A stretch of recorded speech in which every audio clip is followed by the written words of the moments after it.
Welcome to the world united. Welcome to the world united. Now we are going to move on to discussion. GILLES Acogny, I request you to keep your camera on.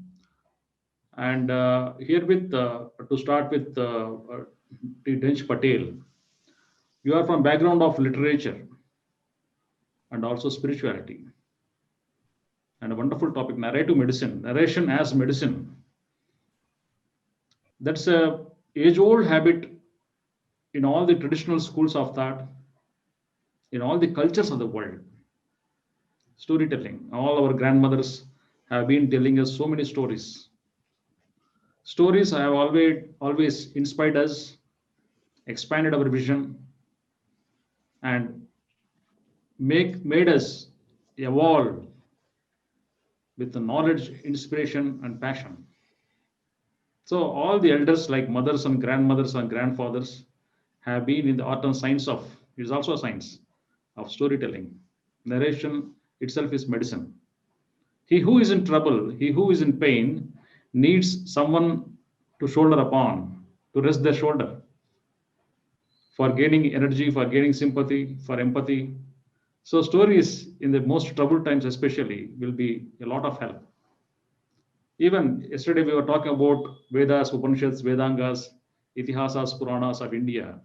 And so many, Tibetan mythology, the Roman mythology, Egyptian mythology, the age-old European mythology, and African tales.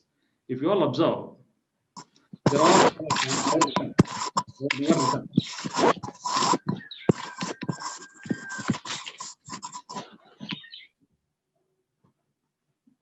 All these stories were never written, they were only heard.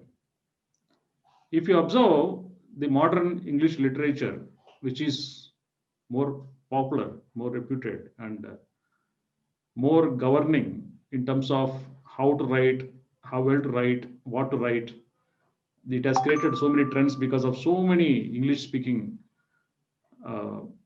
authors and storytellers. Even if you take Africa compared to India, all Vedas are called as Shrotas, that which are heard, they were never written, or Aposhakas, that were narrated from one person to another person, never written. So what is Shrota and Aposhaka of Vedas in India is called as Orachor in Africa. Orachor means oral literature. This is a word coined by one Ugandan scholar, Payo Zurumi, who called it as Orachor, that has been passed from mouth to ear, ear to mouth, something like that. So Africa has been witnessing this culture of transmission of knowledge, culture, customs, rituals, only orally, never written. So how do you think we can preserve all these traditions which have been propagating from one generation to another generation in the modernization or globalization of the world? Even Africa has suffered a lot because of colonialism and modernized because of this colonialism. So the modern aspects have come in, but have damaged the culture and customs and rituals of Africa to a large extent. It has caused a lot of divisive consciousness. So in this scenario, how do you think can this narrative medicine, narration as medicine, all our old stories of Africa can be preserved? How it can be propagated to the generation next? What is your take and insights on it?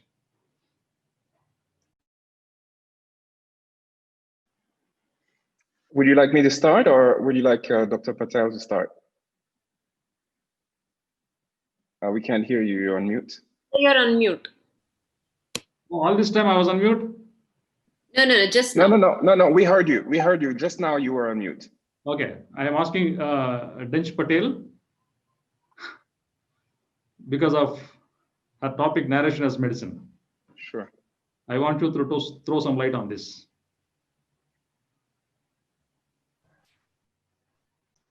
Dr. Yugandhar, can you just repeat the core essence of the answer that you're looking for from the massive question you've led?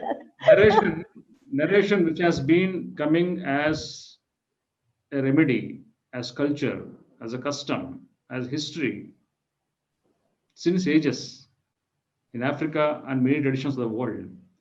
How to preserve them, how to be a custodian of them, how to protect them in the present era, present trends of modernization, and how important they are to move forward and to carry forward to the generation next. Got you.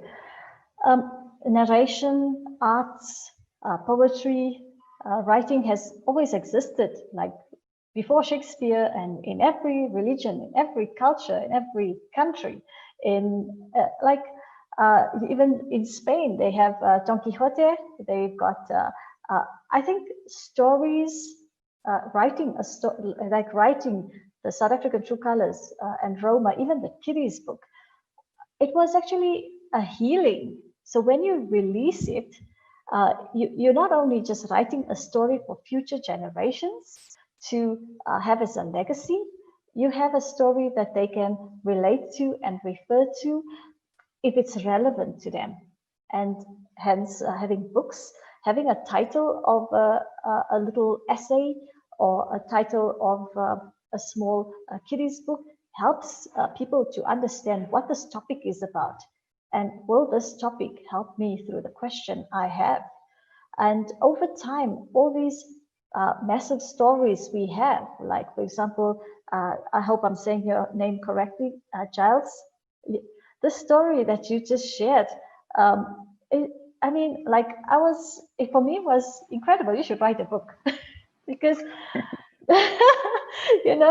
I had no idea about spirituality or giving light until, I had to go through a spiritual transformation. And the more people that says stories and write their stories out in whatever way, shape, or form, whether you're writing, you're speaking, or you're doing visual, digital content, or even art, it's not only healing the person that's doing it, but it's giving it to the future generations and to the people who are resonating with that message. And this really does stand as legacy. And the more you do that, the more people know that person who is sharing that story. And the more stories you share, the more it helps others and heal others. Yeah, that's my take on that. Okay. So please stay tuned, DENCH Patel. Herewith, I've got another question for you, GILLES ACOGNY. Before I put a question to you, I would like to take some more inputs from DENCH Patel about her interest in Shakespearean and the knowledge which she expressed through the English literature. We all know the English literature. English is one very interesting language which has taken so many words from various languages of the world.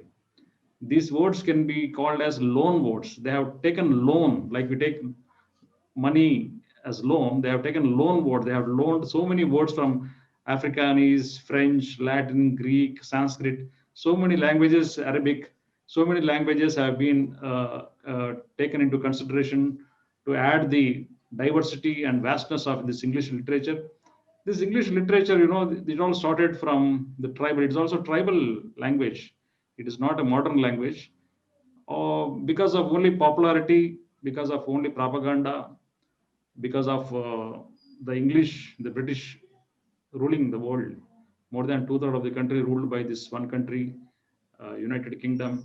So the English has become more popular. Otherwise, it is a tribal language. It all came from the tribes called as the English tribes, the Jutes tribe, the Saxon tribes of Germany. The Germany people traveled via Belgium to reach the present land, which is called as England. England was called England. England is English-speaking land. English came from English tribe. So Anglo-Saxon Jutes language, it was originally called as. So when we use three words, the last words they move into the skies, right? So the two words remained. Anglo-Saxon language, it was called as. Later it has become English language. Later it has become English language, and so many changes. So English has taken so many words into consideration, and it's basically a tribal language. And all the original languages which existed before the arrival of these Germanic tribes, before the arrival of these English, Jutes, and Saxon tribes, the languages were called as Celtic languages. And there were 6 Celtic languages before the arrival of these tribal languages from Germany. These Celtic languages were a mix of languages from India. Hence, it were called as Indo-Celtic languages. So, Indo-Celtic languages, there are 6 languages available, out of which 2 have totally become extinct. Not a single person is there available to revive these forgotten 2 languages. Now, there are only 4 languages available in the Indo-Celtic tradition, and it has been much confined to Scotland and much confined to the linguistic researchers. So we lost many languages because of these crusades and invasions. Similarly, Africa has got so many types of languages, but one very great thing of Africa is still it has remained several languages. Though many have been lost, still many languages have been retained because of the strong culture. Because of the culture getting rooted into the very breadth, very DNA structure of Africa, many languages survived. Despite so much of massacre, so much of violence, so much of wiping of tribes, still the languages survived, the customs survived. So herewith, I would like to play one very interesting video we have just received.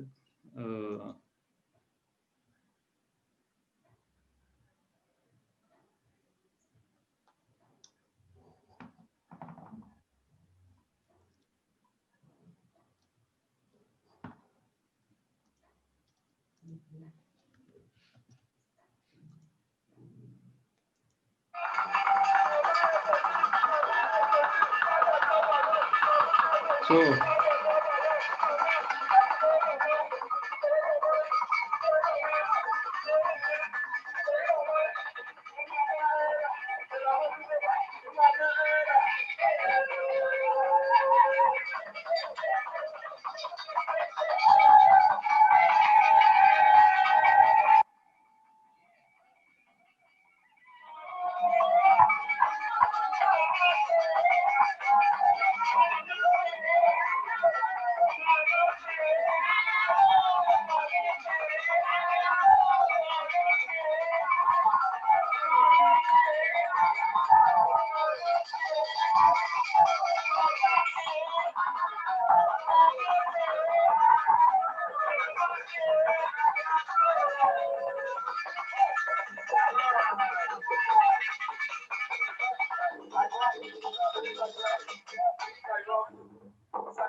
So this type of culture. Thanks, Esther. Thanks, Isabel. Yes. For Thank this you. wonderful video. May I say something? Please. Welcome to you all again. I'm quite happy to see you there, you know, with your beautiful souls and smiles and goodwill for, you know, the expansion of divinity all around. And I would like to just shortly explain what is in this video. It is called Saimbog. It's from the Bassa tradition, which is a part of my family from my mother's side. And here you could see the dignitaries, and the dance is a special dance to receive the blessings of the ancestors. So this happens in Bumiabel, which is in the Bassa region of Cameroon. And it's quite special. I wanted to share it with you. Princess Isabel Gondum, who's my sister, she sent it to me from there. Unfortunately, they have some problems to get online because the connection is not very good there. But that was just the sharing. So we receive also the blessings whenever we're in their environment, you know. The dance, this is filmed in the day, but then in the evening, there's a secret dance, which is called Hindingo, from Hindu or Hindu, which means black in our Bassa tradition. So that's the explanation for the video. Thank you. Thank you for putting the context. Yes. Thank you for sharing. Yes. So may I contribute? Sure. So I wanted to, as Doctor was quoting Shakespeare, I wanted to just say that we are such stuff as dreams are made of, and a little life is rounded with a sleep. That's a quote from Twelfth Night, I believe, in Shakespeare. And the reason I'm saying this is you spoke about stories, and stories are the core of humanity. And Dr. Patel, I think it is Dr. Patel, shared a wonderful set of informations to really, for us to really understand the power of storytelling. And so did the professor of Columbia as well. The story I said, and I shared with you, is just part of things that we do. I have been fortunate to study for many years, and English literature is one of the subjects that I studied. Political sciences and management are others. And actually in the business world, in major corporations around the world, I've been able to place the spirit and my spirituality first. And that is the reason I've been very successful in many corporations around the world. And I'm so happy to be here because the unity of thought of people, of scholars like you are, Doctor, and like you are, Mataji, and like you are, Dr. Patel also. And also the fact that all of these people are human, are divine souls and understand it and want to share this with the world is something very special. And I feel privileged to be with you sharing this. What I wanted to say, and the story was really speaking about the fact that when you have such emotional stories and you share them with the world, you start transforming the world, one soul at a time. And it is critical to do this wherever you come from. And I come from a beautiful place which has a historical value. And I thought it would be, and thank you for reminding me, Mataji, about it, it would be worthwhile here to share it. Because this particular place where I was yesterday teaching actually, and listening to Mataji teaching us in a different context, is one of 3 places in Africa where from human beings left their place of origin, birth, to transform the world actually. And today, and actually some 12 years ago, that transformation became the reality of the dream that Martin Luther King spoke about through Barack Obama becoming the president of the United States. What I mean is, I come from the island of Gorée, and I was in the island of Gorée where there's a slave house and there is a door of no return there. The door through which thousands, millions of slaves went through. And there are 3 of them on the west coast of Africa. The other one is in Ghana, and the third one is in Benin.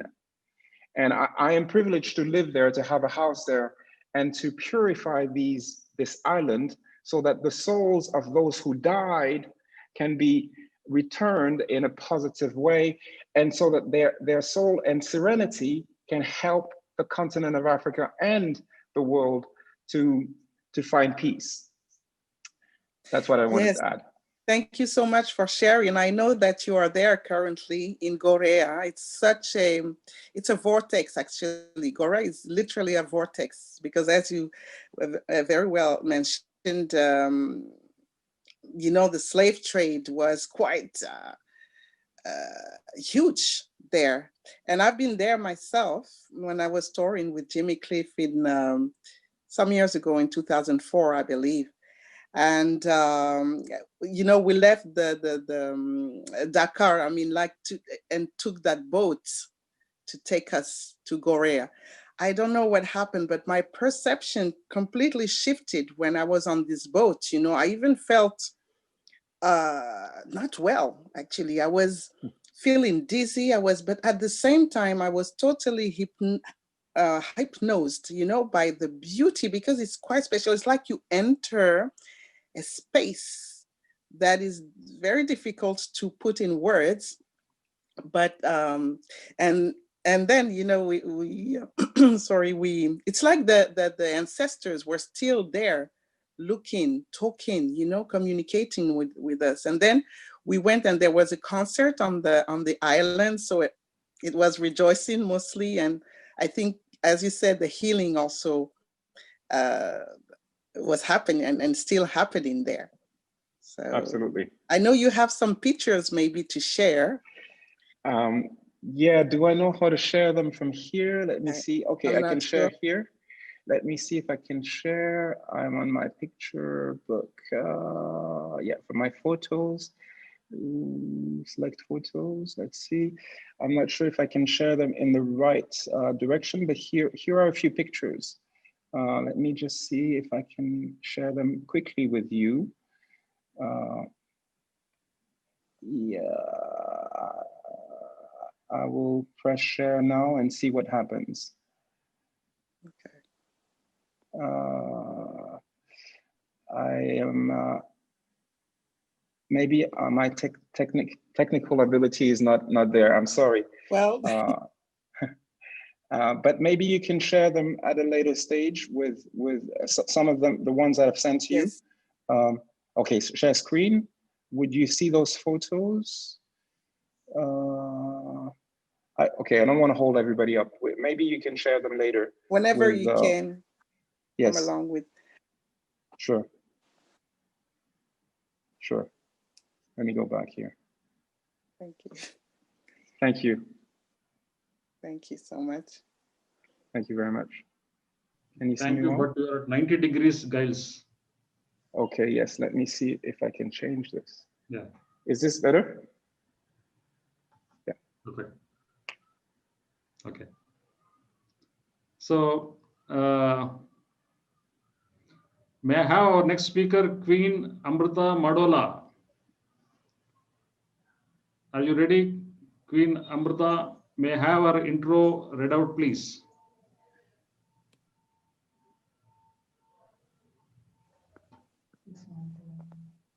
Okay. Tenastelian Indiminalesh, Yeah. Queen Amrita Madola, could you unmute? Est-ce que tu pourrais ouvrir ton micro, Queen Amrita Madola, parce qu'on ne t'entend pas? Yeah, Mataji, can you please introduce Queen Amrita Madola, please? Yes, do you have the presentation? And I can translate. No, she has to speak. No presentation. Queen Amrita, tu nous entends?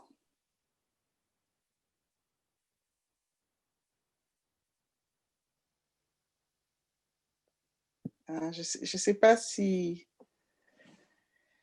Ah. Wonderful, wonderful. So let me kindly introduce our sister, Queen Amrita Madola. She's from Cameroon and West Indies, and she will, oh my God, I have to check the correct presentation.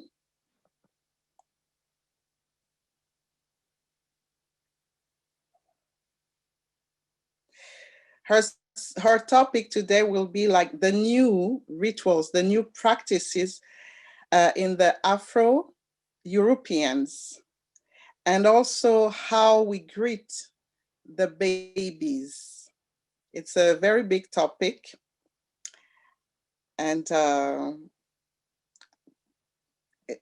Queen Amrita, would you like to start?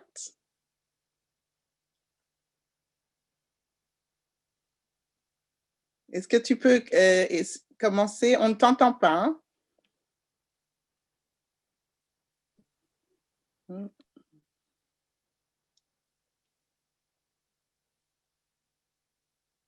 If I may say, the issue is in her settings. Her output is not coming out because it's not set up. So she may be speaking and you're not hearing her. il faut que tu ailles dans tes paramètres et que tu règles tes paramètres de manière à ce qu'on puisse t'entendre. Peut-être qu'il faut que tu utilises l'Internet pour l'audio.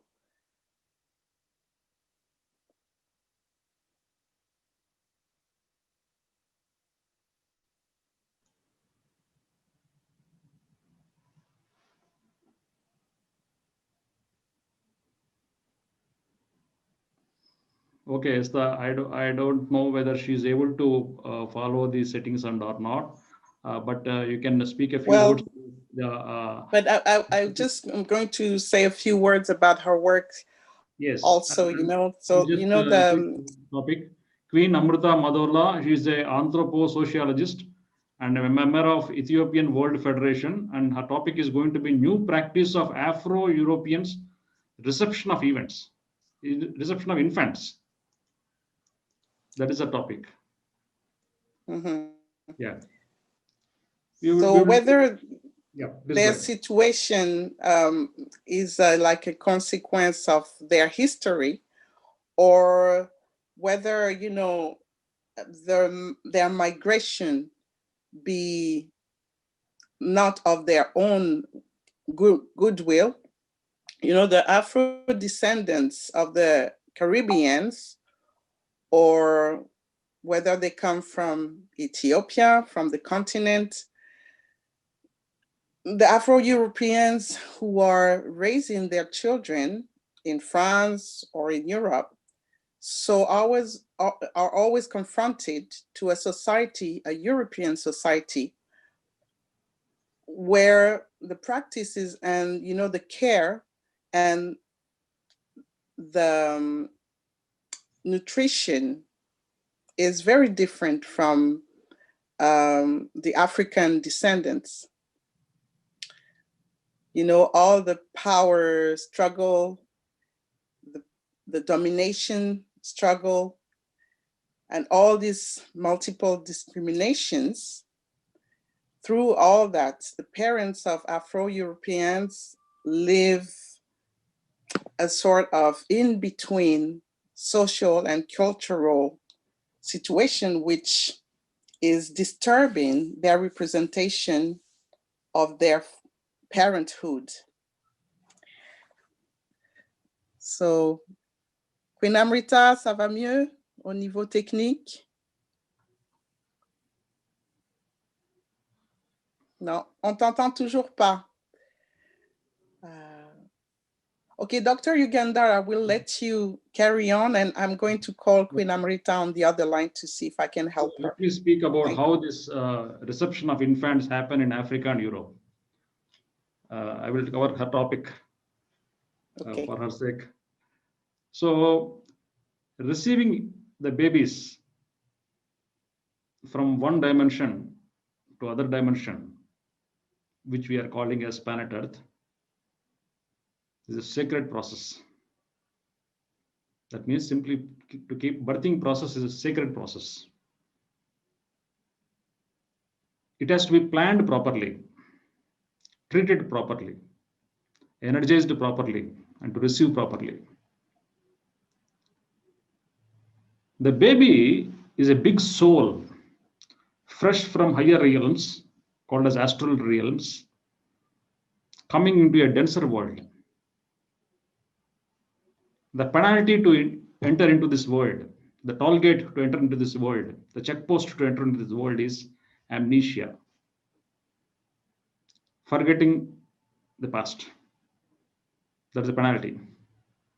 There is also advantages because a child cannot live in two worlds, the previous life world and the interlife worlds, and they can't adapt in the new dimension. So, this process of birthing has to be as painless as.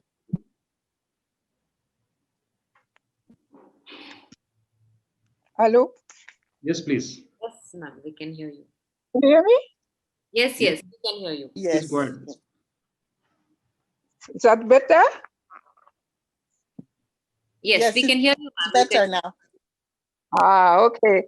So I'm glad to be with you all. and I wish you the best.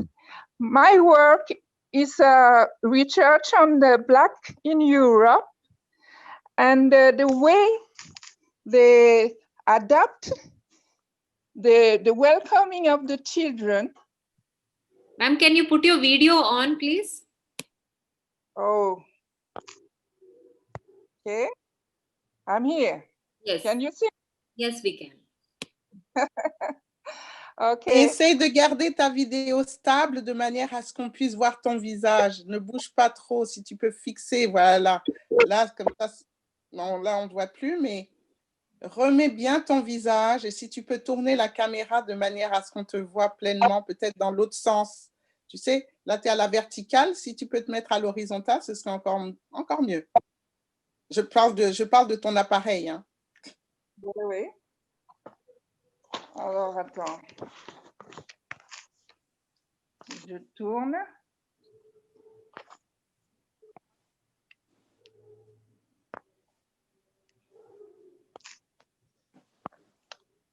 Okay, we will invite her for discussion. Okay, c'est bien. Tu peux y aller. You can go. Better? Oui, très bien. Much better. Et là, tu bouges plus. Nous t'écoutons. Okay. Merci.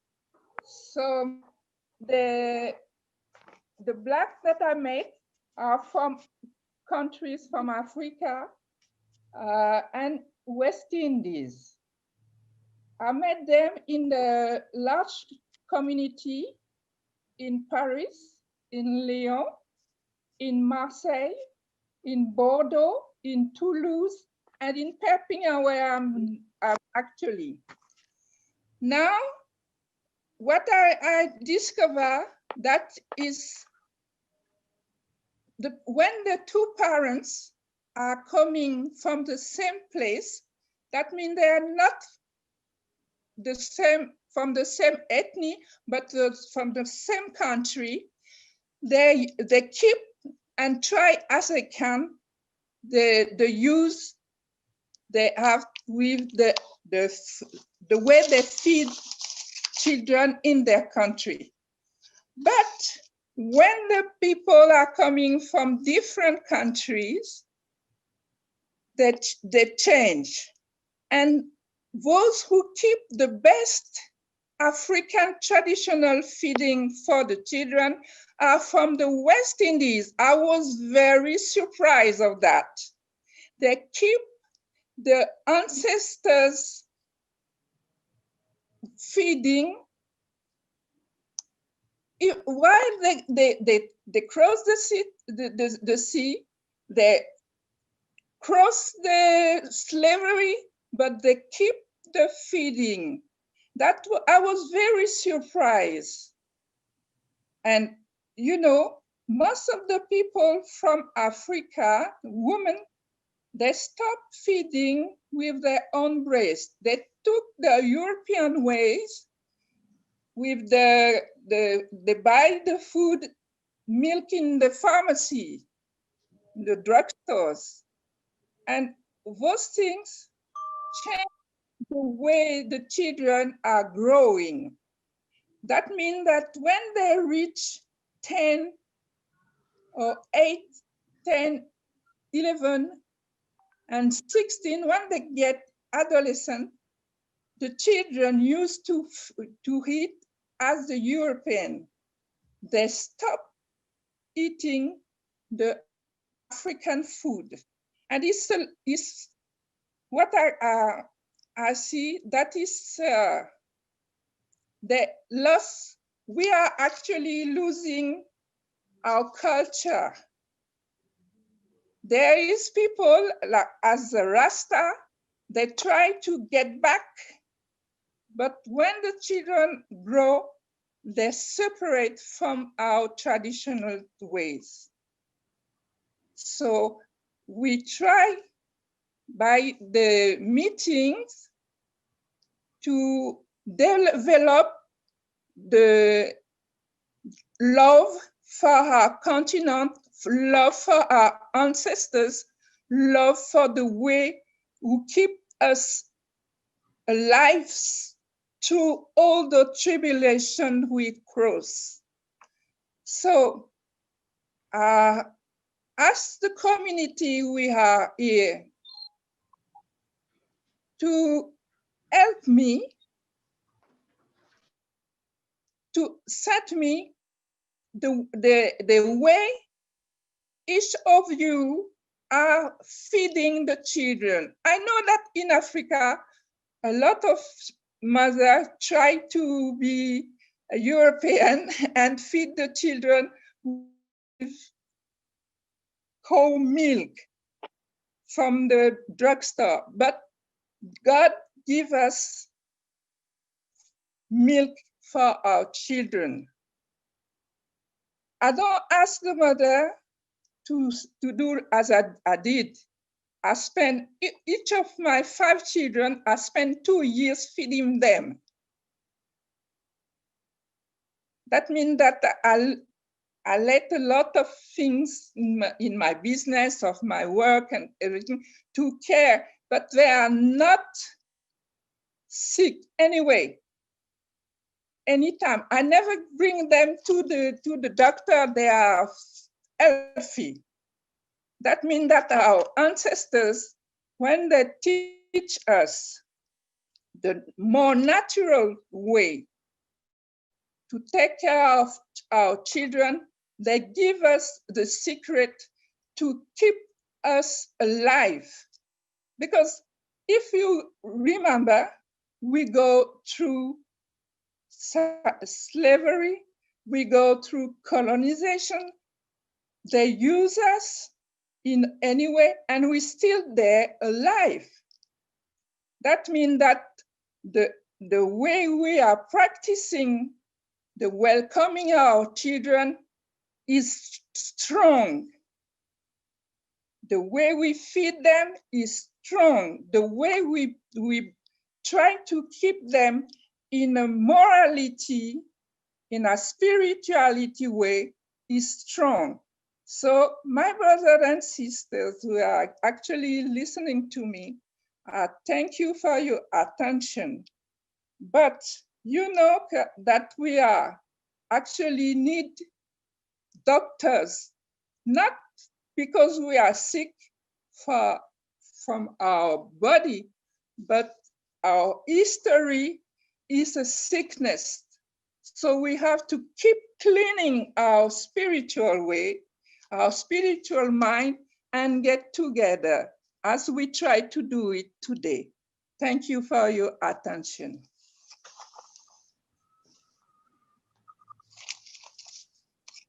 Thank you, Queen Amrita, Madola.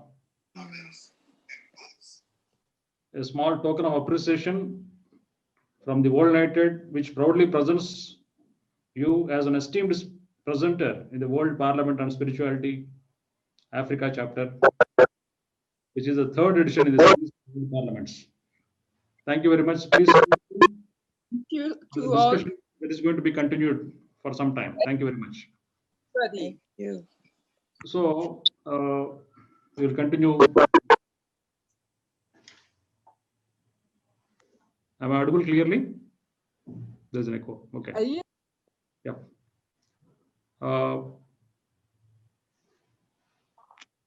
Let us start from where we started. The anthroposocial aspects of the birthing process, which is supposed to be the most sacred. The womb, otherwise called as physical organ uterus, that is positioned exactly in the lower belly. It is not positioned in the chest or thigh or any part of the body. That is absolutely the right position, a central position of the mother, which is a source of creation. The bone which supports this organ uterus is triangular in shape, inverted triangle, technically called as sacrum or sacral bone. The word sacrum came from Latin, which means sacred, because it supports a very vital organ called as uterus. the womb, the source of creation, our original birthing place. In the form of a seed, the ovum and sperm uniting together turned into a zygote, digote, and slowly the fetus develops. The cardiovascular system, the digestive system, and other systems develop till we reach 280 days, the gestation period which we call. After that, something happens and we call it as birthing. The chamber of uterus is totally dark, pitch dark. We can't see our own hand. There is absolute no light. There is no breath also in the fetus because there is no air. The way we are breathing through nostrils, that is not happening in the fetus because it is like a fish in the water. We are all fundamentally are fish in water. Our psychology is like fish in water. The oxygen and nutrients come through umbilical cord, not through nostrils. The umbilical cord, the center of our body, is connected to the center of the mother, the source of creation. This is a part where we stayed for 280 days before we came onto this mundane world. And the birthing process is a traumatic process. Traumatic because after 9 months from a dark chamber, imagine yourself living for 9 months in a dark chamber, confined. We can't even stretch our limbs, completely contorted. And the head is joined with the knees.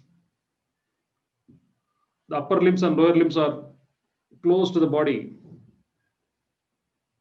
Suddenly everything opens up. And the atmospheric air, the light is a very traumatic entity.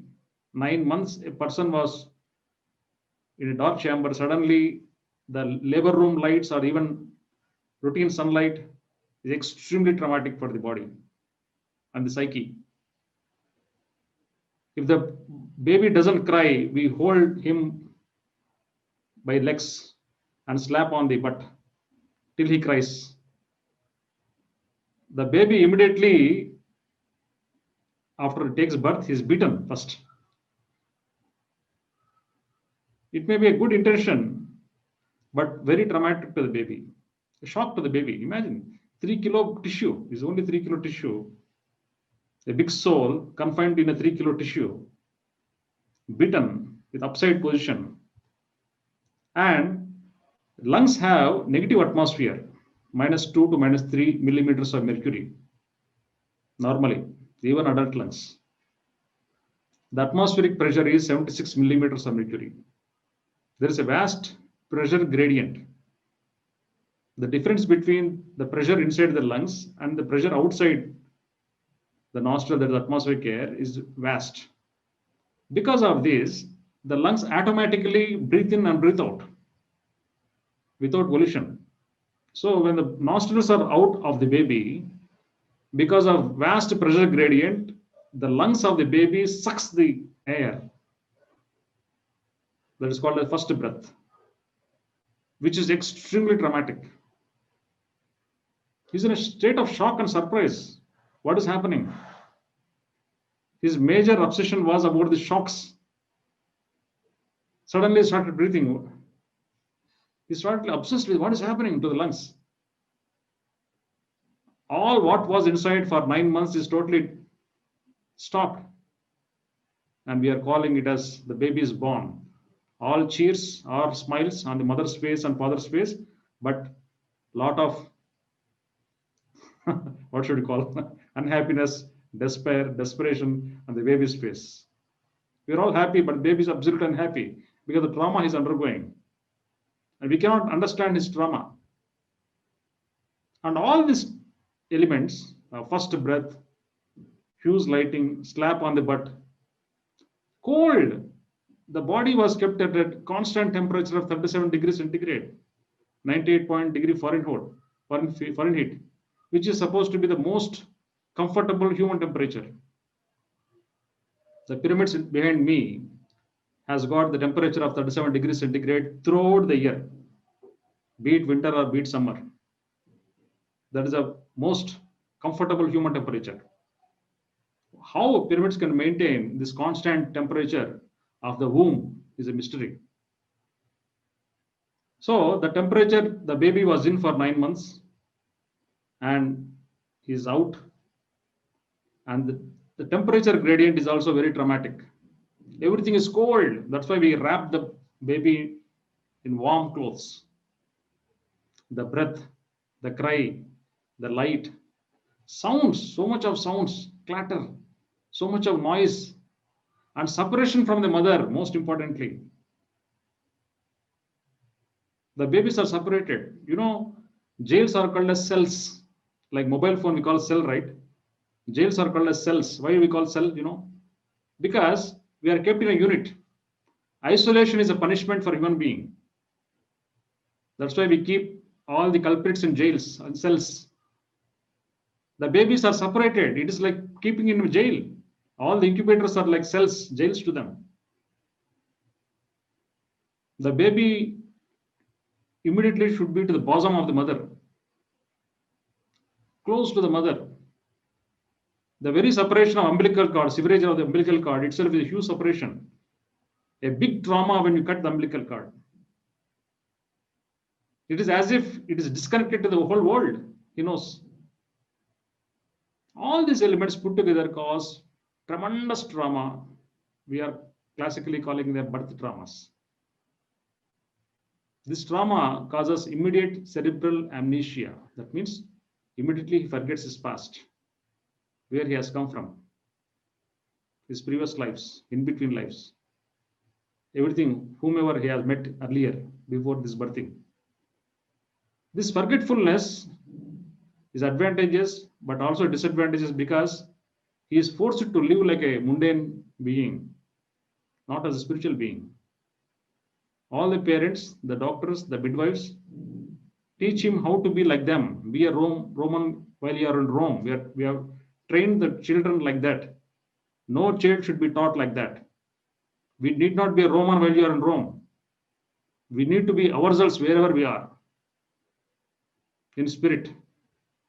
Maybe you can pretend when you go to different geographical mass, but in spirit, deep within, we should always be what we are.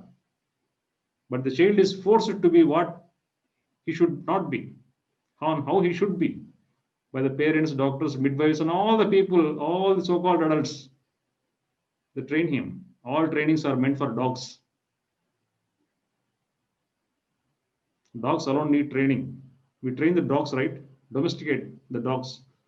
We teach them obedience skills. Sit, Tommy, get up, jump, shout, sleep.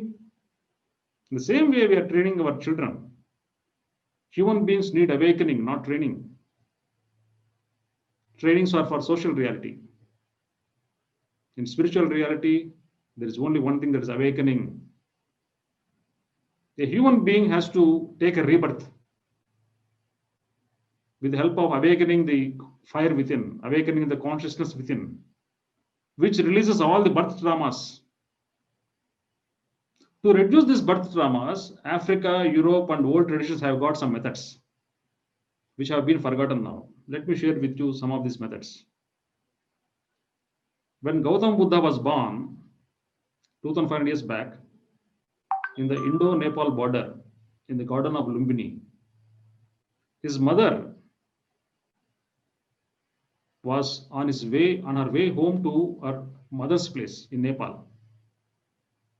Her husband, King Shuddhodana, was Indian side in the kingdom of Shakya. He is the king of the kingdom called as Shakya. And she was traveling to her mother's place on a palanquin. People used to carry the queen, and she was pregnant full term. They stopped at Lumbini because she developed pains. There were trees called as salt trees, SAL, salt trees in that Lumbini, woody trees, large trees with lot of branches. You know how this boy Gautam Buddha was delivered? The mother,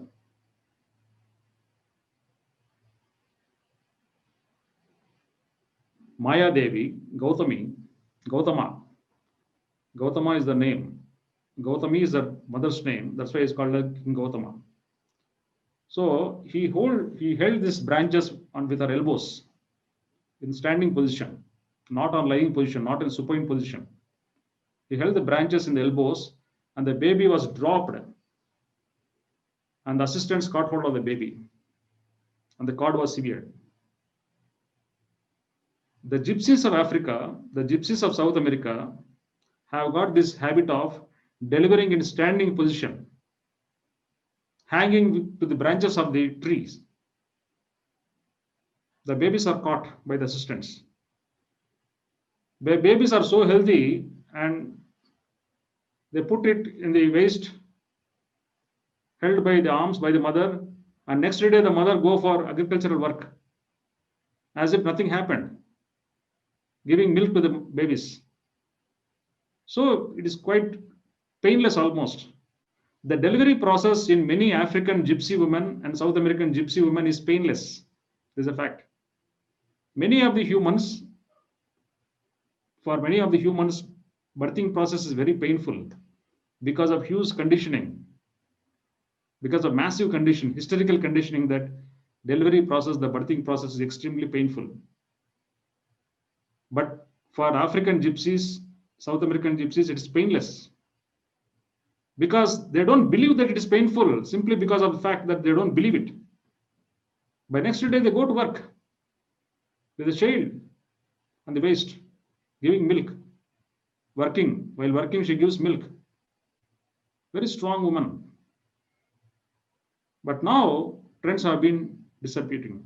And another important way of delivery, especially seen in Europe, because Queen Amrita also talked about Afro-European culture. In Russia and other countries of Europe, there is a method of birthing that is underwater. Many of you must have known the underwater birthing. The babies born through underwater is called water babies. The mother sits in a tub or a river or an ocean, and the babies are delivered under the water. For smooth transition, so as not to take the first breath as a shock, the babies are underwater, the cord is intact, still the nutrients and oxygen is coming. For a few minutes, the babies actually swim on their own and reach the bosom of the mother. They can't swim far because of umbilical cord. Once the placenta is out, slowly the midwife lifts the baby up to the surface, again down, again up, again down, so that the transition will be more easy. The first breath will not be a shock. There will not be strong amnesia. And the water is warm water. If the sea water or river water is very cold, they take the babies in a tub. The mother will be sitting in a warm tub. All these things reduce the trauma. All these things make the babies prodigies, make the babies born spiritual, born with the memories of the understanding that we are basically conscious and not physical bodies. So this understanding is continued with the delivery under the water. Their light is not a trauma, temperature is not a trauma, there will not be any slaps on the butt. The first breath will not be so shocking. The babies are born smoothly. This birthing culture has been there since time immemorial, both in Africa and Europe as well. The Horn of Africa. The Horn of Africa is much popular, much reputed for this birthing process. Caribbean islands is much famous for this birthing process. European countries much famous for this birthing process. India has been much famous for this birthing process, age-old days, but everything has been vanished. Surgeries have come into vogue because of massive maternal deaths, because of massive maternal mortality rate. Birthing process has taken a different route. Birthing most often is happening in the operation theaters of the gynecologists. The bellies are cut open and the babies are out. It is even more shocking because the labor room lamps are very dramatic. Personally, I have done thousands of surgeries, all complicated surgeries, even gynecologic surgeries. I know how the babies, the first look of the babies, like a light beneath the skin, so bright. Within few minutes, that brightness diminishes. Within few minutes, he's like an angel. The best description for the first look of the baby for me is he appears just like a light is kept under the skin, glowy, radiant, beautiful. Within a few minutes, maybe less than 2 or 3 minutes, the glow diminishes because of trauma, because of shift from higher frequency to denser frequency, because of quick adaptation. All this trauma is causing babies to live like us, stupids. They're all stupids. Sorry to use the word, but the parents, adults are adulterated, right? We don't know how to deliver the children. We have forgotten the science. We lost the beauty of delivering the children. We lost the value of the sacredness of this birthing process. We are not treating this anymore sacred, unfortunately. It is the most sacred process in the entire world. If at all we have to define sacredness, it should begin with birthing. Most sacred, because the bone very supports the uterus, as I told, sacrum, which means sacred. That is the only bone of 206 bones of the body which is called as sacred. No bone in the body is called as sacred. Only one bone is called as sacred. That is which supports uterus, which supports the birthing process. So much of sacredness, so much of holiness, so much of greatness is involved in this birthing. That is seen typically in the traditions of Africa, Caribbean islands, Europe, and many parts of the world. So thank you very much, Queen Amrita Madola, for choosing this topic and presenting this topic, which is a part of this World Parliament on Spirituality Africa. It's a very great topic to present. And do you have any inputs to speak about this? Do you have anything more to say about this? Please.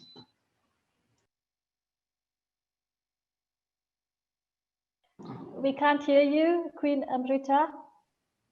Just press the